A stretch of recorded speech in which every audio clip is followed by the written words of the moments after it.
नमस्ते। अहिले मलाई व्हाट्सएपमा धेरै मेसेजहरू आइरहेछ। पहिला पहिला टिकटकमा आउँथ्यो, मेलमा आउँथ्यो। अचेल यो हाम्रो युनिक कलेक्सनको नम्बर साझा गर्ने बित्तिकै धेरै नै व्हाट्सएपमा मेसेजहरू आएको छ। के को बारेमा भने स्क्यामको बारेमा। मेरो पनि अनलाइन छ, धेरैको अनलाइन छ, तर धेरैको स्क्याम छ।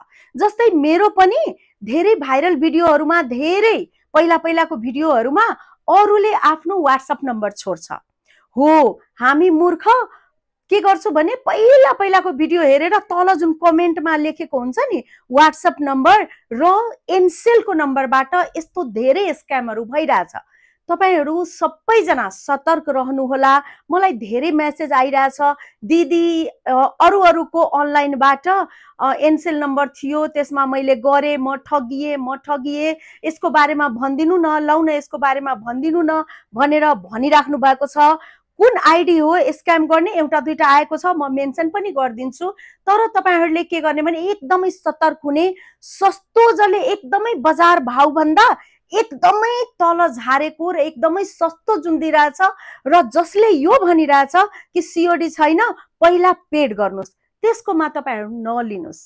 हो, पहिला 200, 400, 500 यदि भनिरहेको छ भने तपाईहरुले मज्जाले पेड गरेर लिनुस्। तर पहिला नै पेड गर्नु अनि मात्रै लिनुपर्छ भने त्यस्ता सबै त होइन, तर धेरै चाहिँ स्क्यामरहरूको हुन्छ।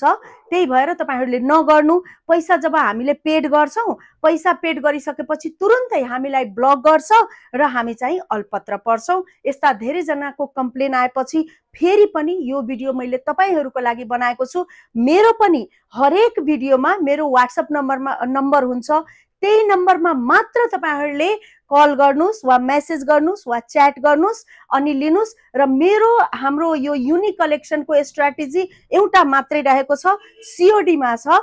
तर तपाईहरुलाई डेलिभरी चार्ज भने मात्रै पहिला दिनुपर्छ। सो यो कुराहरुलाई हेक्का राख्नलाई, बुझिराख्नलाई यो भिडियो तपाईहरुको लागि ओन्ली जानकारीको लागि। Thank you.